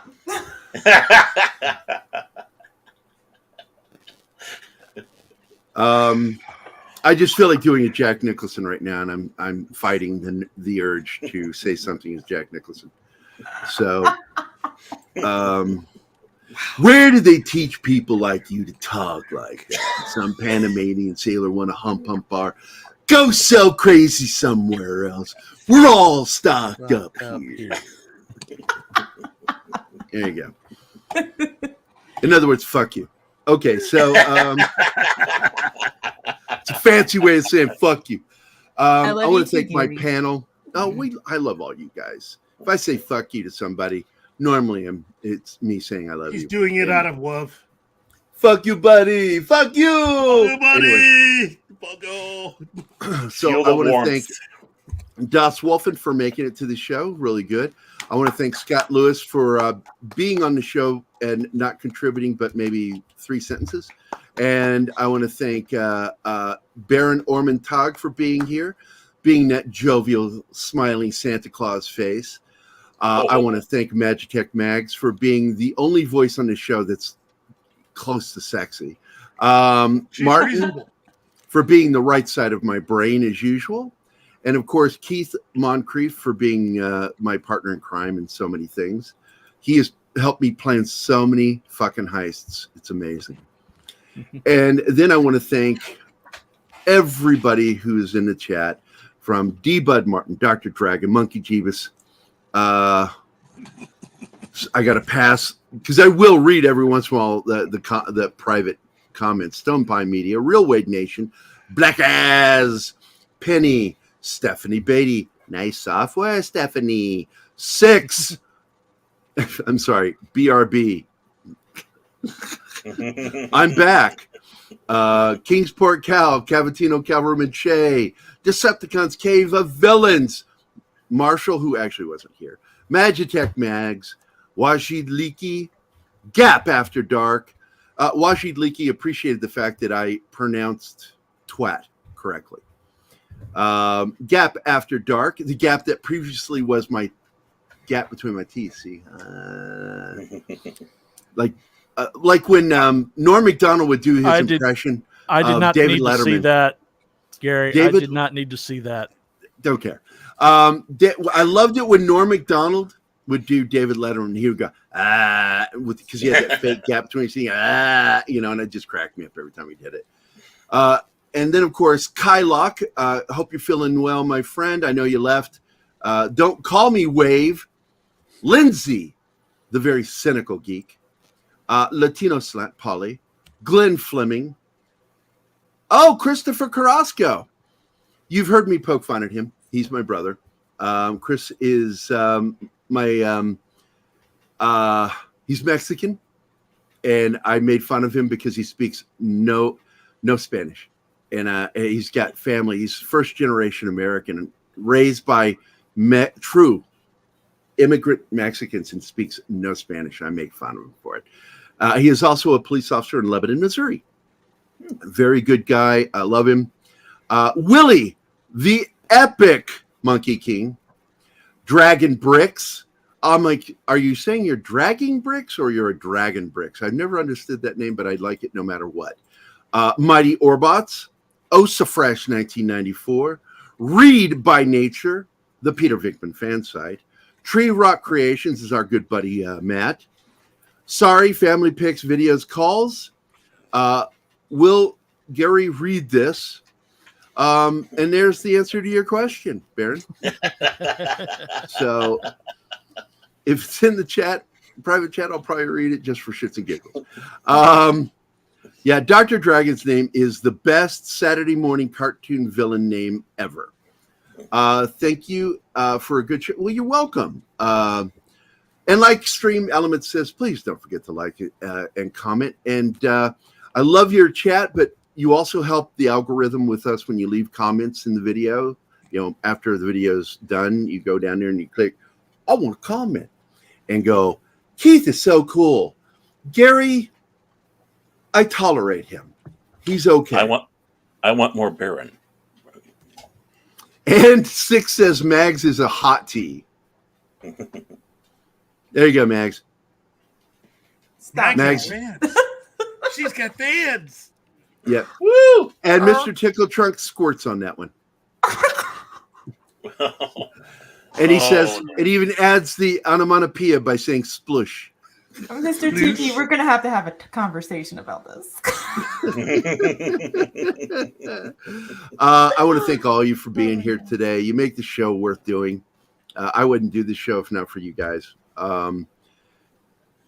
Alex Ross's art gets me every time, Keith. So there you go. Thank you all so much for being here, and we will see you again tomorrow. I'm going to be getting on the horn with Don here shortly to talk about what we're going to talk about tomorrow. I'm hoping he'll be up for being on the show. I never, man, he's retired. If he doesn't want to do a show, I'm not going to make him. But he seems to really like coming on the show, and I like that. Put hashtags in your show notes. Oh, look, if I had time, I would. You're more than welcome to do it. I don't have time. I'm rushing, always doing things, trying to finish my artwork. I mean, that takes up 80% of my fucking time. So it's like I just don't have time to do a lot of stuff, and I hate it. I hate it, but I don't. It's one of the things that Mexican Iron Man and Pat have been talking about is trying to find people to help get certain things done that need to be done that I just don't have time to do. I hate it. But I want to thank all of you for being here. It was really wonderful. And but I gotta go. It takes more than a minute, and you know that. So I need to, because you got to open browser. There's a whole process that's far more, and people do not understand. And I loved it last night when somebody was watching me do artwork, said, oh my God, people really have no idea how long it takes to do what you do. And I'm like, I know. I don't get respect for what I do. I don't care.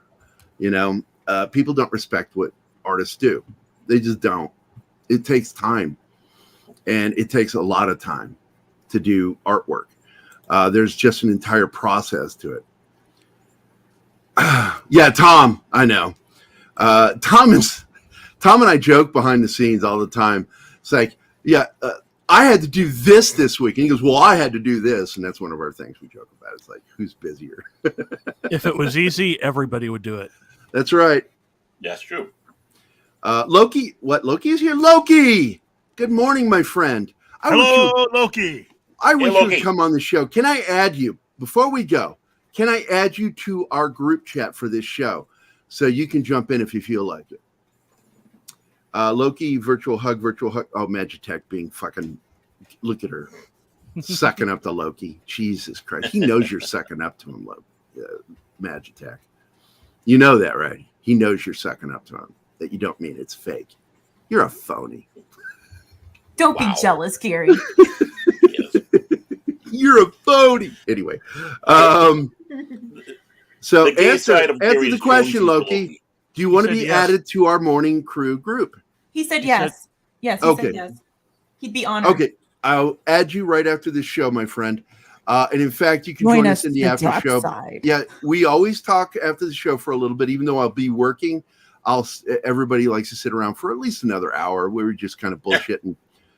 And to tell you the truth, sometimes I think some of our after shows are almost as much fun, if not more fun. 4 hours yesterday. Yeah. Yeah, 4 fucking hours. Yeah, the reason why is because of stuff that we can't see on the air. That's why. Yeah. Things we're afraid to say on YouTube, we talk about in the after show. So anybody who ever wants to be invited to those things, you tell me, and I will send you an invite to join the after show. Sadly, we can only have 10, I think, total, right? Yeah. With the paid account, we still only have 10 people. But and that means you too, Mr. Tickle Truck, because you're in the membership group. If you guys want to be invited to our after show talks, I will put the link in the member group chat too. He says invite him. Who does, Mr. Tickle Truck? Yeah. Yeah. Okay, I'll send him an invite. So, what did you just say? Oh, I just see they'll swallow. And I'm like, what the fuck? Oh, your soul. Yeah. Swallow your soul. Swallow your soul. Swallow this. Oh, gosh. Keep it to yourself. That's fucking Bruce Campbell. That's Bruce Campbell from Army of Darkness. Yeah, Army of Darkness, yes. We'll swallow your soul. We'll swallow your soul. Swallow this, she bitch. Put shotgun in her face. Now say it like Connery. Swallow this. And by the way, on Star Trek Undiscovered Country, that character, Spock's brother Cyborg, was originally supposed to be Sean Connery. Yep. Yeah. But he was doing Indiana Jones. Sean Connery. He was playing Indiana Jones' father. And he was only like 5 years difference in age between him and Harrison. Yeah. But man, it shows. Harrison looks so much younger than he did. So I want to once again thank my coffee for today. And of course, I drink Folgers Instant Brew. Hey, and Gerry, then I knocked shit over. I hope you don't mind, but I added Mr. Tickle Trunk to the group chat. Oh no, that's awesome. Thank you for doing I'm part of this group chat. And if you want to, can you click the invite from down below? Go ahead and send him an invite. He should be able to. Oh, that's right. Let me hold on. I'll do that. Give me a second. Baron, let me check the group if you're not there. Yeah, Martin, you might have to do that. I can't do I'm only with the Saturday Morning Fun Time group. Oh, you're just not special then. No, Swallow Your Soul was in Evil Dead and Evil Dead 2, but it's also, as I recall, when that she-bitch in the castle, when the old lady turns into one of the demons, and I think she says, swallow your soul. I'm pretty sure that's what she said, but it's been a while since I've seen it. So, I mean, I think the last time I saw it was 2006. You'd have I'm talking about Army of Darkness. The last version of Army of Darkness that I saw was the supposed director's cut that has the alternate ending, which I didn't like. I think the original theatrical ending is much better. So, Six, you're welcome to join too. So, No, dude, I'm not going to fucking fight with you. Jesus Christ, Willie. Christ, my God. What is it with Monkey Kings and their fucking need to fight? Because of kung fu movies. Anyway. They need to show their dominance. That's why. At the end of Army of Darkness, the Deadeye at Esmart said she'd swallow his soul. What did the old lady say then to him in the castle? Because she said something to him.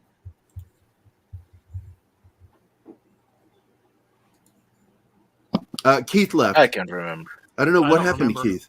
Keith left. So, yeah, I'm not going to fucking wait for it. You know, I will just simply say, and with that, like Andre does, you know, whatever he says it. And with that. With that. Yeah. You get this.